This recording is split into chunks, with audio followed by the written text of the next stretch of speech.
Τα φύλλα του λωτού παραμένουν καθαρά ακόμα και όταν βρίσκεται σε βρώμικο περιβάλλον, γι' αυτό και θεωρείται σύμβολο της καθαρότητας για το βουδισμό. Η ικανότητα αυτοκαθαρισμού των φύλλων του λωτού οφείλεται στην υδρόφοβη επιφάνειά τους. Το χαρακτηριστικό αυτό κάνει τις σταγόνες του νερού να μην απλώνονται πάνω στην επιφάνεια, αλλά να σχηματίζουν σφαίρες, ώστε να έχουν όσο το δυνατόν λιγότερα σημεία επαφής με την υπερυδρόφοβη αυτή επιφάνεια.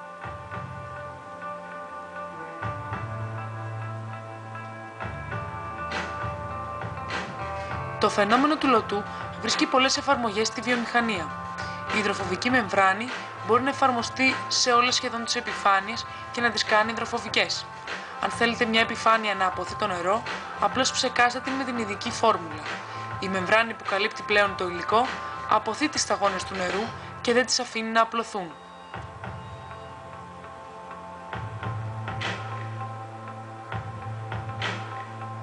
Η σταγόνα έχει σφαιρικό σχήμα, αφού η γωνία επαφής της με την επιφάνεια σχηματίζει γωνία μεγαλύτερη των 140 μοιρών.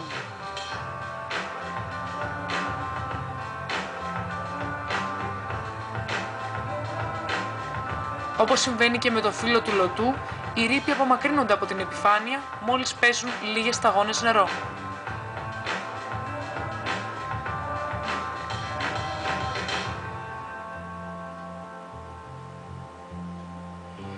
Πάμε να δούμε συνοπτικά τις εφαρμογές των υδρόφοβων επιφανειών.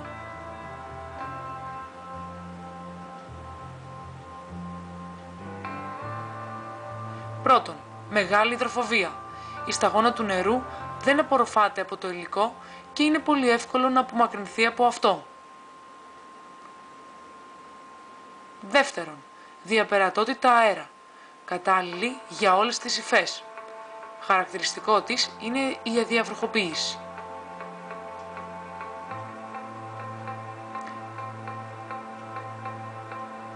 Τρίτον, αντοχή. Η μεμβράνη δεν επιτρέπει στην υγρασία να διαπερνά την επιφάνεια για 7 ημέρες υπό κανονικές συνθήκες. Τέταρτον, είναι πολύ εύκολο στη χρήση. Ψεκάστε με το σπρέι σε όλες σχεδόν τις επιφάνειες και σε 10 λεπτά η επιφάνεια θα είναι έτοιμη για χρήση. Η χρήση της υδροφοβικής μεμβράνης έχει επεκταθεί σε πολλά προϊόντα, όπως